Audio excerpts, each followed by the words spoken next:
Hi friends, അപ്പോൾ മലയാളീസ് കിച്ചണിലേക്ക് സ്വാഗതം. ഞാൻ ഉമാകൃഷ്ണൻ. നമുക്ക് ബ്രെഡ് വെച്ചിട്ട് നെയ്യപ്പം തയ്യാറാക്കാം. അത് ഈസി ആയിട്ട് ഒരു 4 മണി പലഹാരമായിട്ട് തന്നെ നമുക്ക് ബ്രെഡ് വെച്ച് നെയ്യപ്പം തയ്യാറാക്കാം. അതിന് ആദ്യം ഞാനിവിടെ 2 ബ്രെഡ് എടുത്തിട്ടുള്ളൂ. കാര്യം നമുക്ക് 2 ബ്രെഡിൽ തന്നെ ഏകദേശം ഒരു 8 നെയ്യപ്പം നമുക്ക് തയ്യാറാക്കാൻ പറ്റും. ഈ 2 ബ്രെഡിന് കൂടെ ഞാൻ എടുക്കുന്ന ഒരു 1/4 കപ്പ് ഗോതമ്പ് പൊടി എടുക്കുന്നുണ്ട്. അതുപോലെ മധുരത്തിന് ആവശ്യമായിട്ടുള്ള ശർക്കര. ഇത് ഇത്രയുമാണ് ഞാൻ എടുക്കുന്ന. ഒരു നുള്ളു സോഡാപ്പൊടിയും. അതിൽ ഓപ്ഷണലായിട്ട് നിങ്ങൾക്ക് തേങ്ങാക്കൊത്ത്, എള്ള്, അതിന് നെയ്യപ്പത്തിന് നിങ്ങൾക്ക് ടേസ്റ്റിന് വേണ്ടിയിട്ട് എന്ത് ചേർക്കാമോ അതൊക്കെ നിങ്ങൾക്ക് ഓപ്ഷണലായിട്ട് ചേർക്കാം. ഞാനിപ്പോൾ ബ്രെഡും ഗോതമ്പ് പൊടിയും മാത്രം വെച്ചിട്ട്, ബ്രെഡാണ് മെയിനായിട്ടുള്ള ഇൻഗ്രീഡിയൻറ്റ്. അപ്പോൾ അതുകൊണ്ട് തന്നെ ഞാൻ ബ്രെഡ് കൊണ്ടുള്ള നെയ്യപ്പം, ബ്രെഡിൻ്റെ നെയ്യപ്പം എന്ന് തന്നെയാണ് പറയുന്നത്. നമുക്ക് ആദ്യം ഈ 2 ബ്രെഡ് നമുക്കൊന്ന് മിക്സിയിൽ പൊടിച്ചെടുക്കാം. ബ്രെഡ് ഞാൻ പൊടിച്ചെടുത്തിട്ടുണ്ട്. ഇത് നമുക്കൊരു മിക്സ് ചെയ്യുന്ന ഒരു ബൗളിലേക്ക് ഇട്ട് കൊടുക്കാം. ഇതിലേക്ക് ഞാൻ ഒരു 1/4 കപ്പ്, ഒരു 4 ടേബിൾ സ്പൂണോളം ഗോതമ്പ് പൊടി ചേർക്കുന്നുണ്ട്.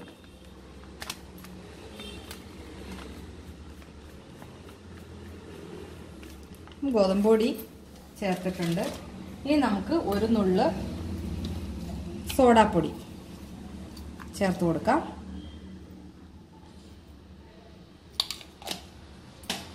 പിന്നെ ഇതിലേക്ക് നമുക്ക് നെയ്യപ്പത്തിന് വേണ്ടിയിട്ട് ഞാൻ ഒരു പാളയംകോടൻ പഴവും കൂടി എടുക്കുന്നുണ്ട്. അപ്പോൾ ഇതിലേക്ക് ഞാൻ ഒരു പാളയംകോടൻ്റെ പഴമാണ് ചേർക്കുന്നത്. നമുക്ക് നന്നായിട്ടൊന്ന് മിക്സ് ചെയ്യാം. ഞാനിപ്പോൾ ഏകദേശം ഒരു 10:30-11 മണിക്കാക്കാം. ആ ഒരു ടൈമിൽ രാവിലത്തെ ബ്രേക്ക്ഫാസ്റ്റൊക്കെ കഴിഞ്ഞിട്ട് ഞാനിതൊന്ന് മിക്സ് ചെയ്ത് വെക്കുകയാണ്. ഇതിൻ്റെ കുക്കിംഗ് എന്ന് പറയുമ്പോഴത്തേനും നമുക്കൊരു 3:30. കുട്ടികൾ സ്കൂളിൽ നിന്ന് വരുമ്പോൾ നമുക്ക് അവർക്ക് തയ്യാറാക്കി കൊടുക്കാൻ പറ്റുന്ന ഒരു ടൈം. കുറച്ച് നേരത്തെ നമ്മളിത് കലക്കി വെക്കണം. അതുകൊണ്ടാണ് ഞാൻ ഈ ഒരു സമയത്ത് രാവിലെ കലക്കി വെച്ചിട്ട് നമുക്ക് വൈകിട്ട്, അപ്പോൾ ഈസി ആയിട്ട് നമുക്ക് വൈകുന്നേരത്ത് ചായക്ക് വെക്കുമ്പോൾ കുറച്ച് എണ്ണ കൂടി വെച്ച് നമുക്കിത് ഒഴിച്ച് എടുക്കാവുന്നതേ ഉള്ളൂ. നന്നായിട്ട് നമുക്കൊന്ന് മിക്സ് ചെയ്യാം. ബ്രെഡ് പഴവും നന്നായിട്ട് മിക്സ് ചെയ്തിട്ടുണ്ട്. ഇതിലേക്ക് നമുക്ക് കുറച്ച് ശർക്കര പാനി ചേർത്ത് കൊടുക്കാം. മധുരത്തിനനുസരിച്ച് നമുക്ക് ശർക്കര ചേർത്ത് കൊടുക്കാം.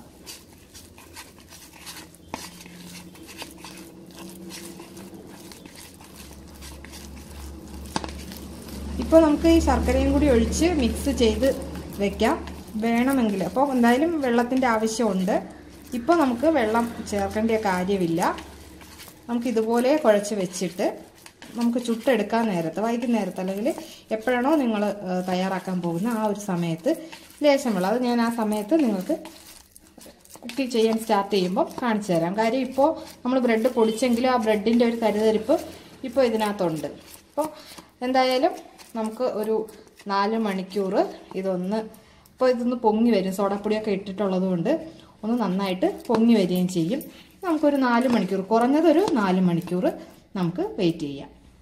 ഇപ്പോൾ ഏകദേശം ഇവിടെ ഇപ്പം 3:30 കഴിഞ്ഞിട്ടുണ്ട്. അപ്പോൾ ഞാൻ ഇനിയിപ്പം ഇത് കുക്ക് ചെയ്യാനായിട്ട് സ്റ്റാർട്ട് ചെയ്യാൻ പോവുകയാണ്. ഞാൻ ഇടയ്ക്കൊന്ന് ജസ്റ്റ് നോക്കിയിട്ടുണ്ടായിരുന്നു. നോക്കിയപ്പോൾ നന്നായിട്ട് ടൈറ്റായിട്ടിരിക്കുകയാണ്. ഞാൻ അപ്പോൾ കുറച്ച് വെള്ളം ഒഴിച്ചു കൊടുത്തു. ഇതിപ്പം ഇത് പോരാ, കുറച്ചുകൂടി വെള്ളം നമുക്ക് ഒഴിച്ചു കൊടുക്കാം. വളരെ കുറച്ച് മതി. ലൂസാവുന്ന ഒരു ബാറ്റർ അല്ല, കുറച്ച് ടൈറ്റായിട്ട് തന്നെ നമുക്ക് കിട്ടണം. അപ്പോൾ ഇനിയിപ്പോൾ ഞാനിവിടെ അടുപ്പിൽ ഒരു ചീനിച്ചട്ടിയിൽ വറക്കാനായിട്ട് എണ്ണ ഒഴിച്ച് വെച്ചിട്ടുണ്ട്. അതൊന്ന് ചൂടാകുന്ന സമയത്ത് നമുക്കിതൊന്ന് ഇളക്കി കൊടുക്കാം നന്നായിട്ട്. എണ്ണ നന്നായിട്ട് ചൂടായിട്ടുണ്ട്. നമുക്ക് തീ ഒന്ന് കുറച്ചിട്ട്, അപ്പം നല്ല ചൂടിൽ ആണിപ്പം എണ്ണ നിൽക്കുന്നത്. നമുക്ക് തീ കുറച്ചിട്ട് വേണം ഇത് ഒഴിച്ചു കൊടുക്കാനായിട്ട്. സ്പൂണിൽ ഒഴിക്കുന്നത് കൊണ്ട് തന്നെ നമുക്ക് ആ കറക്റ്റ് ഒരു നെയ്യപ്പത്തിൻ്റെ ഡിസൈൻ കിട്ടത്തില്ല. ഒരു സ്പൂൺ മാവ് ഞാൻ ഇതിലേക്ക് ഒഴിച്ചിട്ടുണ്ട്. നമുക്ക് 2 സൈഡും തിരിച്ചും മറിച്ചു വിട്ട് മുരിച്ചെടുക്കാം. അപ്പോൾ 2 സൈഡും തിരിച്ചും മറിച്ചു വിട്ടിട്ട് നന്നായിട്ടൊന്ന് ഗോൾഡൻ ബ്രൗൺ, നമ്മുടെ നെയ്യപ്പത്തിൻ്റെയൊക്കെ കളർ, ആ ഒരു കളർ ഷെയ്ഡിലെത്തിയിട്ടുണ്ട്. നമുക്കിതൊരു പാത്രത്തിലേക്ക് മാറ്റാം. ഇതുപോലെ നമുക്ക് ബാക്കിയുള്ളത് കൂടി ചുട്ടെടുക്കാം. എല്ലാ ബാറ്റർ ഉണ്ടാക്കിയ എല്ലാ നെയ്യപ്പവും, ബ്രെഡ് വെച്ചിട്ടുള്ള നെയ്യപ്പവും ഞാനിവിടെ റെഡിയാക്കിയിട്ടുണ്ട്. ഇത് നമുക്ക് എണ്ണയിൽ നിന്നും മാറ്റാം. ഏകദേശം നല്ല സോഫ്റ്റാണ്. ഏകദേശം നല്ല സോഫ്റ്റാണ്. അതുപോലെ കുട്ടികൾക്കാണെങ്കിലും ഒക്കെ ഇഷ്ടപ്പെടും. സ്കൂൾ വിട്ട് വരുന്ന കുട്ടികൾക്ക് നമുക്ക് കൊടുക്കാൻ പറ്റിയ നല്ലൊരു ഈവനിങ് സ്നാക്സ് തന്നെയാണ്. എല്ലാ നെയ്യപ്പവും ഇവിടെ റെഡിയാക്കിയിട്ടുണ്ട്.